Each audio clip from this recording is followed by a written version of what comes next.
Bismillahirrahmanirrahim. Assalamu alaikum, my dear students. Welcome to Chemistry 2 class with Chapter 14 Transition Elements. Today we will discuss copper. We will explain different oxidation states, reaction of hexa-aqua copper 2 ions with hydroxide ions, ammonia solution, carbonate ions, and at the last there is an assignment. Let us start our today's lecture. Copper. We will discuss oxidation states of copper and the reaction of hexa-aqua copper 2 ions with hydroxide ions, ammonia and carbonate ions. Let us start our today's lecture. Oxidation states. As you have read previously that copper is a transition element and transition elements have a unique property of showing variable oxidation states. Most stable oxidation states of copper are copper plus 1, which is called cuprous, and cupric, that is Cu plus 2. Cu plus 2. Other oxidation states of copper are also existing, but they are not as common and stable as cuprous plus 1 and cupric plus 2 are. Cuprous Cu plus 1 act as reducing agent. As in aqueous solution, it oxidizes and produce an electron, and itself it is converted into Cu plus 2, that is cupric ions.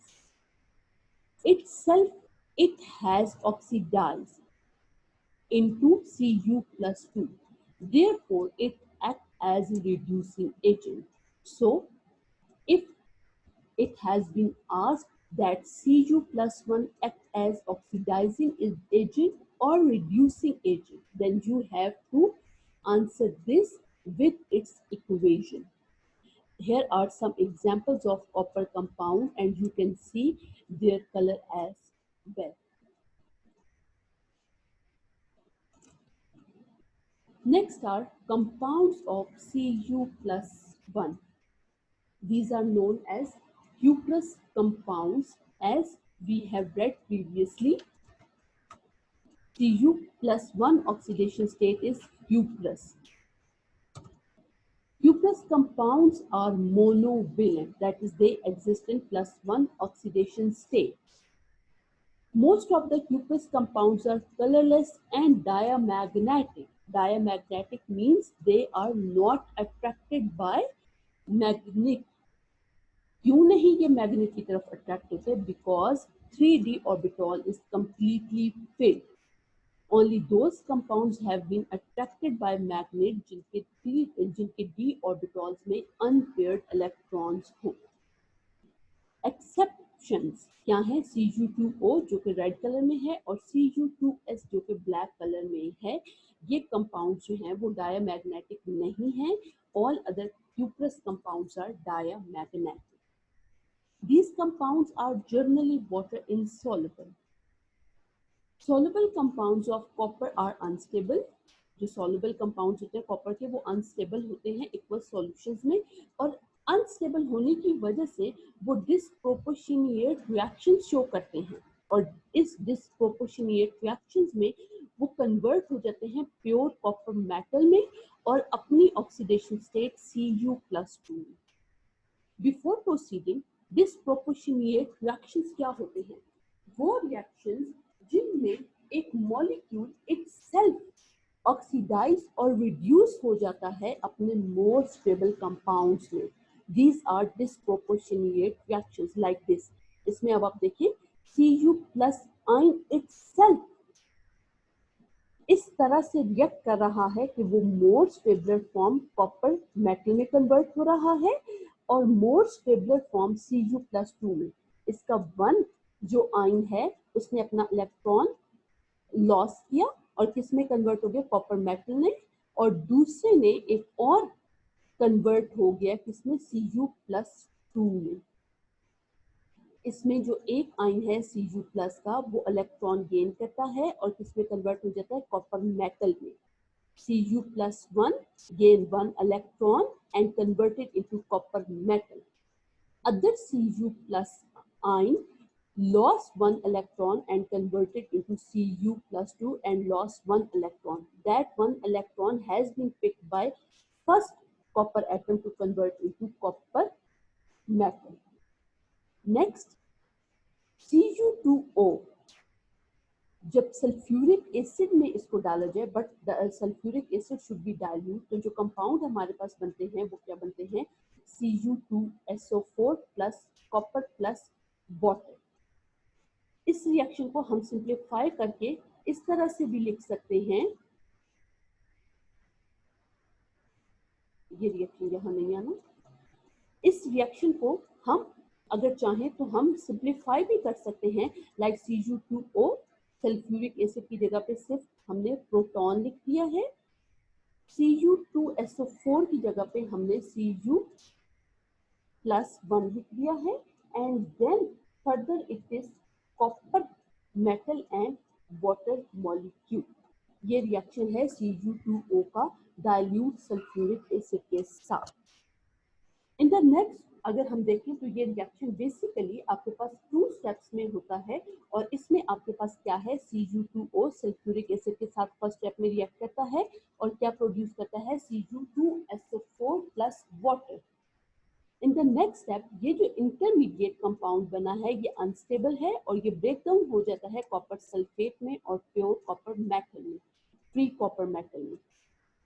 Finally अगर हम इस reaction को summarise करें तो ये आपके पास intermediate compounds cancel out हो जाएंगे और जो हमारे पास नेट रिएक्शन बनेगा वो क्या होगा, Cu2O plus sulphuric acid gives you CuSO4 plus copper plus water.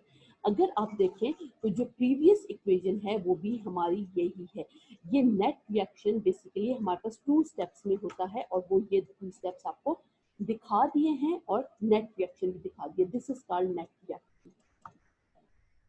आगे द नेक्स्ट इज ये आपके पास Cu+2 that these are the cupric compounds, और ये आपके पास डाइवेलेंट हैं। डाइवेलेंट का मतलब क्या है कि ये +2 ऑक्सीडेशन स्टेट में एग्जिस्ट करते हैं। ये ज्यादातर कंपाउंड्स जो हैं वो कलरलेस हैं। हाइड्रेटेड क्यूप्रिक कंपाउंड्स जो हैं ये ब्लू कलर के होते हैं due to formation of blue hydrate ions that is Cu with 4 water molecules and +2 or with 6 water molecule and +6। Cu+2 ions जो हैं वो एसिडिक होते हैं बिकॉज वाटर की प्रेजेंस में ये हाइड्रोलिसिस का फिनोमिनन शो करते हैं और किसमें कन्वर्ट हो जाएंगे, CuOH plus and plus proton. ये जो हाइड्रोजन आयन है, ये जो प्रोटॉन है, बेसिकली ये आपके पास एसिडिक प्रॉपर्टीज इम्पार्ट करेगा सॉल्यूशन को। सो हम कहते हैं कि Cu+2 सॉल्ट्स जो हैं वो एसिडिक इन नेचर हैं। Since outermost shell of copper+2 ion has one unpaired electron, so it is paramagnetic. Copper+2 ion जो है इसके पास 1 इलेक्ट्रॉन अनपेयर है, इसलिए ये पैरामैग्नेटिक है। Cu+1 जो था उसमें सारे इलेक्ट्रॉन्स पेयर्ड थे, इसलिए वो डायमैग्नेटिक इन नेचर है। नेक्स्ट आते हैं इनके रिएक्शंस की तरफ। हम रिएक्शंस देखेंगे, reactions of hexa aqua copper 2 ions with hydroxide ions, ammonia ions and carbonate ions। सबसे पहले हम देखते हैं हाइड्रोक्साइड आयंस के साथ इसका रिएक्शन। हाइड्रोक्साइड आयंस रिमूव करते हैं एक प्रोटॉन वाटर लिगेंड के साथ और इसको न्यूट्रल कॉम्प्लेक्स में कन्वर्ट कर देते हैं। इनसॉल्युबल, ये वाटर के अंदर इनसॉल्युबल हैं और प्रेसिपिटेट बन जाते हैं। ये OH आयन जो है यहाँ पे बेस के तौर पे बिहेव कर रहे हैं as it react with proton of water and produce water as product. ठीक है, तो अब आप रिएक्शन को जरा गौर से देखिए। आपके पास रिएक्टेंट है Cu with 6 water molecules and +2। Two hydroxides, ये हाइड्रो ऑक्साइड्स हमारे पास सोडियम हाइड्रो ऑक्साइड से आ रहे हैं, इनका सोर्स क्या है, सोडियम हाइड्रो ऑक्साइड। प्रोडक्ट आपके पास बन रहा है CuH2O4 and OH2 with 2 water molecule. अब सबसे पहली बात जो आप नोट करें वो ये करें कि रिएक्टेंट आपके पास कैटाइनिक फॉर्म में है जिसके ऊपर +2 चार्ज है, प्रोडक्ट आपके पास न्यूट्रल है, प्रोडक्ट के ऊपर कोई चार्ज नहीं है। ये चार्ज कैसे बैलेंस हुआ आप पीछे नॉमेनक्लेचर में पढ़ चुके हैं, और यहाँ पे आपको थोड़ा बहुत कैसे अंदाजा होगा। ये हाइड्रो ऑक्साइड आइंस अब इसका पार्ट बन गए +2 और ये -2। अब ये -2 और +2 चार्ज ने एक दूसरे को कैंसिल कर दिया और आपका जो कंपाउंड है वो क्या हो गया, न्यूट्रल। सबसे पहली बात आपको ये पता चल गई कि रिएक्टेंट आपका कैटाइनिक था जबकि प्रोडक्ट आपका न्यूट्रल है। वो न्यूट्रल क्यों हुआ, due to addition of, or as two hydroxide ions become a part of copper, become a part of that complex, so -2 and +2 charges cancel each other and your product is neutral complex. Next is reaction को जरा देखते हैं। Hydroxide ions ने 6 water molecules के 2 water molecules को अलग कर लिया और उसमें से प्रोटॉन एक्सट्रैक्ट कर लिया। यहाँ पे जो 2 वाटर मॉलिक्यूल्स थे उनमें से प्रोटॉन एक्सट्रैक्ट कर लिया, वो प्रोटॉन इस हाइड्रो ऑक्साइड के साथ मिलकर वाटर बना रहे। ये आपके पास प्रोडक्ट में वाटर बन गया। हाइड्रो ऑक्साइड ने 2 वाटर मॉलिक्यूल से 2 प्रोटॉन एक्सट्रैक्ट किए हैं। Because of this property hydro oxide ion यहाँ पे एज बेस का काम कर रहे हैं। बेस की प्रॉपर्टी क्या होती है कि वो प्रोटॉन को अट्रैक्ट करती है और उसके साथ रिएक्ट कर जाती है। तो क्योंकि इसने 2 प्रोटॉन वाटर मॉलिक्यूल से लिए हैं और इससे मिलकर वाटर बना दिया है, इस प्रॉपर्टी की वजह से हम यहाँ पे कहेंगे कि hydroxide act as base. अगर आपसे पूछा जाए कि hydroxide act as base justify, तो आप यही जस्टिफिकेशन देंगे कि बेस ने 2 वाटर मॉलिक्यूल से 2 प्रोटॉन एक्सट्रैक्ट किए हैं, सो and it is the property of a base, so it acts as a base. Now come towards its reaction. ये आपके पास ब्लू कलर का सॉल्यूशन है। जब आप एक्सेस ऑफ NaOH डालते हैं तो आपके पास रिएक्टेंट जो था वो प्रोडक्ट में कन्वर्ट हो गया और आपको प्रेसिपिटेट्स नजर आ रहे हैं। प्रोडक्ट जो है वो वाटर में इनसॉल्युबल है, सो इसने प्रेसिपिटेट बना दिए हैं। और ये आपको जो डार्क कलर के नजर आ रहे हैं, these are basically precipitates of your product, that is CuH2O with 4 water molecules and 2 hydroxide. Next, reaction of hexa-aqua copper 2 ions with ammonia solution. इसमें देखते हैं हम हेक्सा-aqua copper 2 ions ने रिएक्ट किया है अमोनिया के साथ, अमोनिया सॉल्यूशन के साथ, और आपके पास ब्लू कलर का सॉल्युबल ब्लू कलर का cupric amine hydro oxide produce हुआ। रिएक्शन देखिए sir, Cu with 6 water molecules plus 4 NH4OH gives you Cu with 4 ammonia, 2 hydroxide and 4 water molecules. सबसे पहली बात, आपकी बुक में यहाँ पे CuOH होल का 2 लिखा हुआ है, 2 वाटर मॉलिक्यूल्स हैं। ये 2 वाटर मॉलिक्यूल्स नहीं हैं, ये 6 वाटर मॉलिक्यूल्स हैं। तो प्लीज आप अपनी ये बुक्स में करेक्शन कर लीजिएगा, इट इज 6OH नॉट 2। अब देखिए, आप चाहें तो इसको अमोनिया के साथ रिएक्शन करवा लें और चाहें तो आप अमोनिया सॉल्यूशन के साथ NH4OH के साथ रिएक्शन करवा लें। यहाँ पे अब अगर आप देखेंगे तो इन 6 वाटर मॉलिक्यूल्स की ब्रेकडाउन हुई है, और कैसे हुई है कि 4 वाटर मॉलिक्यूल्स टोटली बाहर निकल गए हैं और उन 4 वाटर मॉलिक्यूल्स की जगह अमोनिया ने ले ली है NH3 ने।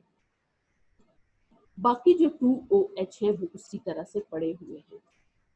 साथ में आपके पास वाटर मॉलिक्यूल जो यहाँ से निकले थे वो यहाँ आके, जो Cu के साथ 4 वाटर मॉलिक्यूल्स निकले थे वो यहाँ आ गए हैं। यहाँ पे अब क्या है कि अमोनिया ने एक्ट की है as base, then ammonia act as ligand. Ammonia ने यहाँ पे 2 रोल एक्ट किए हैं, as base and as well as ligand. How it behave as ligand, ammonia ने 4 वाटर मॉलिक्यूल्स को कॉपर के साथ से हटा दिया है और उनकी जगह खुद ले ली है। अब अमोनिया किस कॉम्प्लेक्स कॉपर के कॉम्प्लेक्स का पार्ट बन गया है और इसने वाटर मॉलिक्यूल्स को रिप्लेस किया है। as it has replaced water molecules from copper solution from hexa aqua copper to so because of this replacement ammonia behave as the ligand ligand क्या होता है जो ट्रांजिशन मेटल के साथ जो ट्रांजिशन मेटल्स के साथ अटैच होता है। Now ammonia got attach with copper so it is behaving as ligand ammonia is acting as ligand क्योंकि ये कॉपर के साथ itself अटैच हो गया और 4 वाटर मॉलिक्यूल्स को इसने निकाल दिया है कॉम्प्लेक्स में से और वाटर मॉलिक्यूल्स बन गए हैं। अमोनिया के यहाँ पे 2 रोल हैं as base and as well as ligand. ये बहुत इंपॉर्टेंट क्वेश्चन है। Ammonia act as base as well as ligand on reaction with hexa aqua copper 2 ions justify it। तो इसमें आपने ये जस्टिफिकेशन देनी है जो अभी आपको एक्सप्लेन की गई है। Now have a look on diagram. Copper के साथ 6 वाटर मॉलिक्यूल और ये +2 आयन है। सॉरी यहाँ पे ये +2 चार्ज भी है।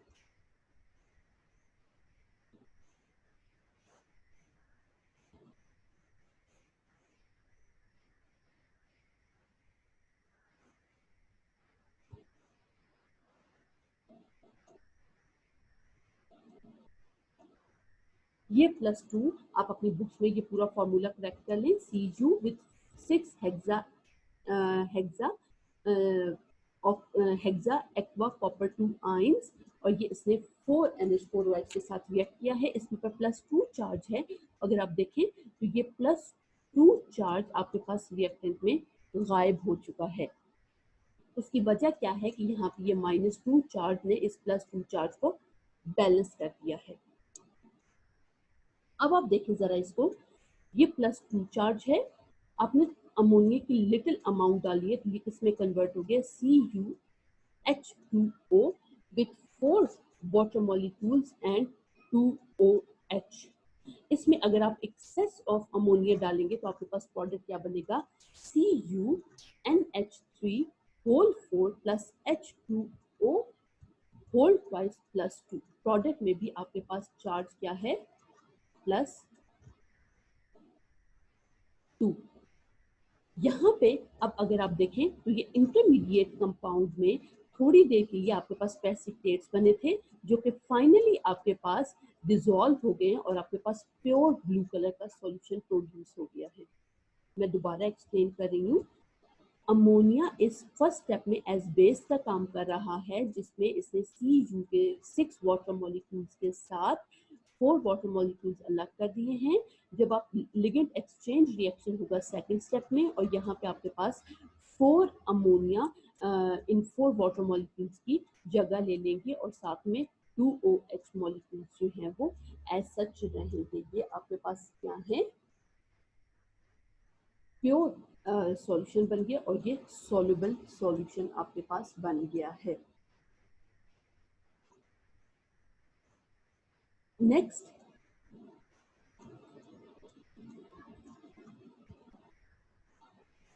चलते हैं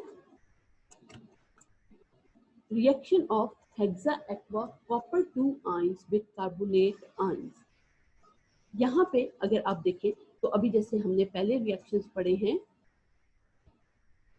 नॉर्मल क्यूप्रस कार्बोनेट जो है Cu2CO3 and cupric carbonate that is CuCO3, इनको हम आइसोलेट नहीं कर सकते, लेकिन जो बेसिक क्यूप्रिक कार्बोनेट हैं like malachite CuOH whole twice and इसी तरह से CuCO3 ग्रीन कलर में है एंड एजोराइड CuOH2 .CuCO3 जो कि ब्लू कलर में है, ये हमारे पास नोन है। लेकिन क्यूप्रस कार्बोनेट और क्यूप्रिक कार्बोनेट को हम आइसोलेट नहीं कर सकते, बट इसकी बेसिक फॉर्म जो एग्जिस्ट करती है वो हम अपने आपको बता दें कौन कौन सी है। मेलाकाइट है, देन एजोराइड है, मेलाकाइट ग्रीन कलर में है और एजोराइड जो है ये ब्लू कलर में है। ये दोनों नोन है और इनको हम आइसोलेट कर सकते हैं। Now come towards its reaction. First reaction is malachite को हम कैसे बनाते हैं, when CuOH होल ट्वाइस को हमने कार्बन डाइऑक्साइड के साथ रिएक्ट किया। कार्बन डाइऑक्साइड हमने हेक्सा एक्वा कॉपर 2 आयंस के सॉल्यूशंस में से पास की, तो आपके पास क्या प्रोड्यूस हुआ? malachite with formula CuOH whole twice with CuCO3 and water भी प्रोड्यूस होगा एज प्रोडक्ट। कॉपर मेलाकाइट, अब ये जो प्रोडक्ट आपका बना है इसका नाम क्या है? मेलाकाइट। मेलाकाइट क्या है? मेलाचाइट भी बोलते हैं, मेलाकाइट भी बोलते हैं। इसका फॉर्मूला क्या है? CuOH whole 2 with CuCO3। Next देखते हैं, कॉपर 2 आयंस जो हैं वो कार्बोनेट आयंस के साथ रिएक्ट करते हैं और क्या प्रोड्यूस करते हैं? Copper 2 carbonate, that is CuCO3। ये रिएक्शन भी जो प्रोडक्ट हैं वो इनसॉल्युबल इन वाटर हैं और आपके पास प्रेसिपिटेट्स बन जाते हैं, like CuH2O whole 6 plus 2 Cu3 minus 2 के साथ ये क्या बना देंगे? CuCO3। और ये इनसॉल्युबल हैं तो आपके पास ये प्रेसिपिटेट्स की फॉर्म में अपीयर होते हैं। अब इसमें अगर आपसे पूछा जाए कि ये प्रेसिपिटेट्स किसके बनेंगे? When copper ions react with carbonate, तो किसके प्रेसिपिटेट्स बनेंगे? तो your answer will be CuCO3। Copper carbonate के आपके पास प्रेसिपिटेट बन जाएंगे। I hope so you have enjoyed today's lecture. Next, here is an assignment. Ammonia act as base as well as ligand on reacting with copper ions or copper 2 ions. Justify. ये अब मैंने आपको पीछे explain किया है, वो सारी explanation आप इसमें देंगे with reactions. Cu plus 1 ion act as reducing agent or oxidizing agent and why? ये हमने दूसरी स्लाइड में आपको डिटेल से बताया है, आप इसकी डिटेल भी देंगे और रिएक्शन भी देंगे। Next is how hexa aqua copper 2 ions react with hydroxide ion, ammonia solution and carbonate ions. इसमें आप इनकी इक्वेशंस देंगे और साथ में प्रोडक्ट्स का बता दें कि वो सॉल्युबल हैं या प्रेसिपिटेट्स आउट होते हैं। Please do your assignment at time and submit it at time. I hope so you have understood the lecture very well. Thank you and have a nice day.